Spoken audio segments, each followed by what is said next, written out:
Hello, how are you? I'm good, Jesse. How are you? Yeah, good. It's such a joy to speak to you today. It's actually a little bit nervous out of all the girls I'm speaking to. I think you're probably the one who's maybe the most Why? nervous. Am I that scary? Oh, no, not scary. I just think you're a little bit intimidating. So, talk to me about your time on the competition. What do you take away from it? Um, I loved it.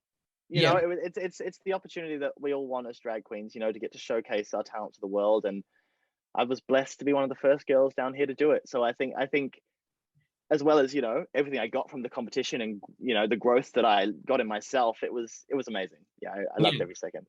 yeah. Let's talk a little bit more about that growth, that personal growth as well. Let's delve into that a little bit more. What's some of the things that you learned about yourself on the competition? I just think I learned that I can be confident in myself again. I think and I was confident going in there and you have to be confident going in. You wouldn't do it if you didn't believe you could win. But I think over the last couple of years, critique has really got to me more than it probably should. And Mm, I think the show was probably a really good example of that as well. The critiques and the shade really cut me more than it probably should have. I took things really to heart. Um, and so it took me a little while to sort of get over that and to realize that not everyone's against me. They're trying to help me grow. And mm, as soon as I sort of clicked that, this is the biggest gig in the world for us, and to enjoy it and just be myself, that was the best decision I could have made, and to defend myself a little bit, to sort of to back myself up a bit and sort of think that no, I do have something positive to bring and I do have something worth showing. And I think finding that self-confidence, that was mm. what the show gave me. Because there was quite a bit of shade in this season as well, I thought, from like the iterations. Let's talk about that as well. Like, what was that like? The level of shade was pretty high up there, wasn't it?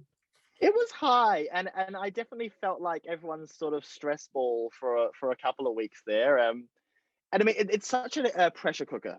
Drag Race is a pressure cooker, and we're all trying to make a fantastic show. And people love a bit of shade and a bit of thing, but I think for a little while it did feel like I was the focus of everybody's shade. And I sort of like, all right, guys, time for a new joke. Let's sort of, maybe let's pick on someone else for a day. I don't know, but it got me down. I had a cry in my hotel room. It just it's part of the competition. Yeah, Everyone is trying to get to the top and showcase themselves in the best way. And I really was concerned about everyone, what everyone thought of me, and I just shouldn't have been. I shouldn't have yeah, taken it to heart. yeah. Yeah.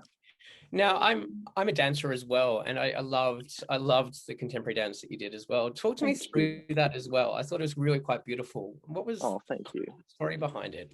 Well, I mean, a few years ago now, I used to have a dance studio, and as businesses go, I made mistakes, and I, tried to make it into something special and probably bigger than it should have been, and I ended up losing everything that I had: my home, my business, my a lot of my friends and my students, and I dance became something for me that was hard. It was hard to do, and it's been something that was my whole. Since I was five. I've danced since I was 5 years old. Every style under the sun. I've danced, on cruise ships and toured and traveled, and it's what I've always done. But it became very hard, and drag was sort of an escape, I guess, for me from that world. I dance in drag. It's definitely part of my drag, but um, it was sort of this healing moment for me, I think, on Drag Race. I guess it was when I first choreographed it, it was sort of going to be, telling my story and telling that sad story, that sob story that we all sort of want to see from Drag Race. But by the time we got to the talent show and where it ended up being in the competition, I changed so much as a person. And so that choreography became more of like a release. It became more of me just leaving everything that I'd been through before Drag Race, on the floor, and just sort of showing who I was. I don't think I could have shown who I was more other than fucking ripping my wig off. Do you know what I mean? That was me through and through, mistakes and all. It was a blessing, and it was nerve wracking. Dancing in front of the world. Mm, The world is watching, and that was terrifying. yeah.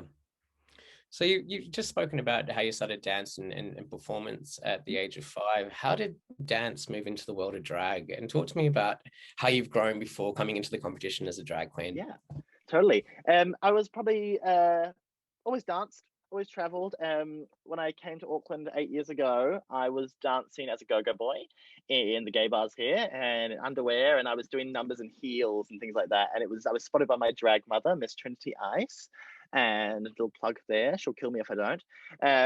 And she said, "Would I ever consider doing drag?" And I'd always dabbled in, like, punk and gender fuck and all that sort of cool stuff as a performer, and musical theatre and all that, that camaraderie. And I thought, yeah, I'll give it a try, and it stuck.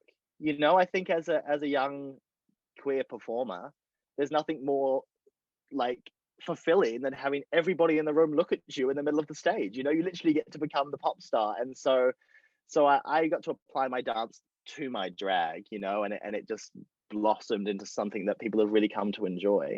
Mm. And pre the show, I'd worked for about 8 years. I've been in and out of drag, working and building my craft and sort of figuring out who Elektra was.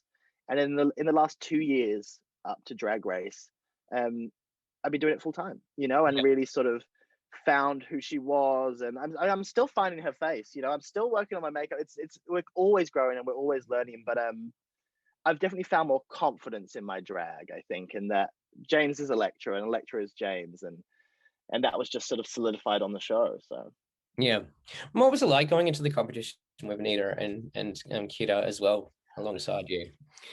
and I mean, certainly a lot of pressure. I mean, we're friends. We're definitely friends. So there wasn't so much like a rivalry or sort of like you're my boss and that sort of thing. But there definitely was a lot of pressure, I think, on behalf of the rest of the drag community in New Zealand. I think Keita and Anita are really, really established. They produce a lot of work. They own venues here, so they're not untouchable, but they really accomplished something fantastic. And then you've got a lot of other amazing, talented drag queens here who want to be at that same level. So to be put in the realm where I could be considered at that sort of height was really, really, really it was cool. It was an honor, and I think to do as well as I did really showed that I deserve it. I've Mm. worked really, really hard, and all of us girls work really, really hard, and so to compete against them and to show the world what I can do, yeah, it was a choice. It was a Mm. lot of pressure though, definitely a lot of pressure. Mm. And looking back at the competition, is there anything you might have done differently if you had your time again? No, No? no, I mean, like, yeah, I could say makeup and thing, but I didn't know it. How Yeah. could I have? I think if I was to go back and do an All Stars or to go and do another season, I would definitely like say my talent show. I'd make it more drag or add an element of comedy and things like that. But at the time, it was what I needed to do. It was everything helped. Do you Mm. know what I mean? I could have had a completely different C look, but Mm. maybe I would have gone home the next week. Mm. Do you know what I mean? Everything happens for a reason. I really believe that everything I did and everything I did wrong helped me grow. And I wouldn't Mm. have got as far as I did if I did what I do. Mm. What do you think? Like RuPaul's obviously done a lot for drag and for Mm. representation across the world, but what do you think it's done for the New Zealand drag scene as well, this season in particular? Do you think it's done anything locally? I think so. Yeah, I mean, people are looking here now. I think if people didn't know, they do now. We have such a huge scene here. We have an amazing drag king scene here as well. Our drag is really we like to fuck things up.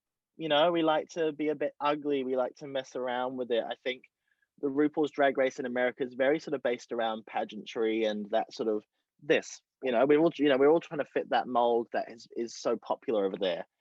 But I think New Zealand has this unique political and very young. We have a fantastic young scene here who are really doing new and inventive things that I think are going to change the face of drag again. And now that people are looking here, that education and that joy is just going to spread. And so I can't wait to see what it continues to do for our scene down here. Mm. What would be your advice to that young scene and those younger performers coming up through the ranks then? Just don't stop and Yep. be yourself.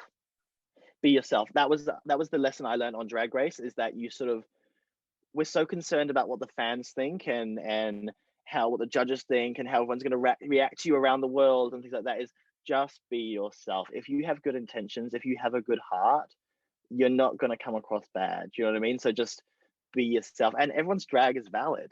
Do you know what I mean? It doesn't matter whether you've got no wigs or short wigs, or you like to do like you like to shave your head, or you like to wear a mustache, or whatever it is that is you, it's gonna be someone's joy. Mm, You know what I mean? There's enough drag queens now. You don't have to like every single one, but you might be the one that someone likes. mm, You might be the one that some kid in the closet goes, "Oh, I can do that," or you help someone come out of the closet, or whatever it is.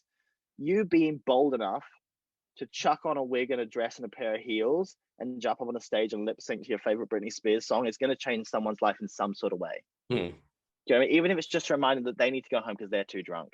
Do you know what I mean? You have a duty. Yeah, If you've got that confidence in you, that drive to perform, you have a duty to change people's lives. yeah. So I just encourage people to continue to do it. Don't be afraid. 100%. So what's coming up for you next? What's your next plans and dreams and hopes and desires for the future? I mean, I've literally left my options open. I haven't tried to plan, because Drag Race is such a huge platform. So it's sort of, I wasn't sure where it was going to go. I wasn't sure if people were going to hate me. I wasn't sure if it was going to be a flop, like it was. I mean, even filming in like the middle of a global pandemic, we weren't even sure if we were going to get through the whole season. Straight after filming, we went into another lockdown here in New Zealand, and we only just finished filming. So I think I want to travel. Definitely Yeah, want to travel. We'll be touring later in the year around Australia and New Zealand with Live Nation and the other Australian Drag Race girls. So that'll be fantastic. And then I wanna teach a bit again. I yeah, definitely have found my love for teaching again, and like working with Maxi on the show, and that was quite fantastic. She yeah, really sparked a lot of joy in my teaching again. I just think I want to teach workshops. I want to teach yeah, drag workshops. I want to get around and teach people to dance in heels, and so that they can add that element that element of dance to their drag in the way that I'm able to use it so fantastically. So yeah. Well, thank you so much. It's been great to have a chat to you today. Really no, thank appreciate you, it. Jesse, Yeah. and don't be intimidated by me. I'm not anymore. It's all out Good. there now. You're not Yeah, that thank you so scary. much.